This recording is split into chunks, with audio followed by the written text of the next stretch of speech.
দেশু জুটি আবার কামব্যাক, কি বলবে মানে কালকে থেকে সামাজিক মাধ্যমে আমি বিশ্বাস করতে শুধু পারছি তোমরাই না। এটা নিয়ে বলবে, আমরা এখন একটু চুপ থাকি, একটু রিয়াকশন গুলো নিই। তবু একটু যদি কিছু বলো মানুষ কারেক্ট কিছু বলা যাবে না, জাস্ট কালকের নিউজটা নিয়ে এখন আপাতত হ্যাপি থাকো।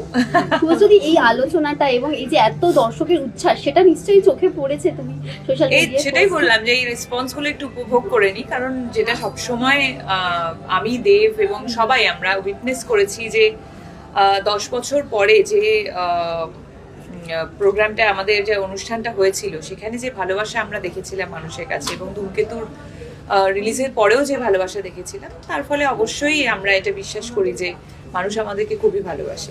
আজকে কৌশিকদার সঙ্গে দেখা হয়েছিল একটা শুটিং এ। আচ্ছা, কৌশিকদা দারুণ এক্সাইটেড। কৌশিকদা মানে কি বলবে, কৌশিকদা হচ্ছে আমি অপেক্ষা করে আছি, যে পরিচালক হবে আমি আরো অপেক্ষা করে আছি তার জন্য। একেবারে তাই, সবাই সবাই খুব এক্সাইটেড। এবং শুভশ্রী, যেটা শোনা যাচ্ছে যে একদম মেইন স্ট্রিম কমার্শিয়াল ছবি, যে ছবি এখনই থেকে এই তোমাদের মুহূর্তে তরফ। সমস্ত কিছু যদি বলে আর এক্সাইটমেন্ট থাকবে না, প্লিজ হোল্ড এক্সাইটমেন্টস। আমি বুঝতে পারছি খুবই এক্সাইটেড তোমরা, বাট আপাতত আমাদের তরফ থেকে এইটুকুই নিউজ আমরা দিতে পেরেছি যে পুজোয় আবার দেশু জুটি আসছে।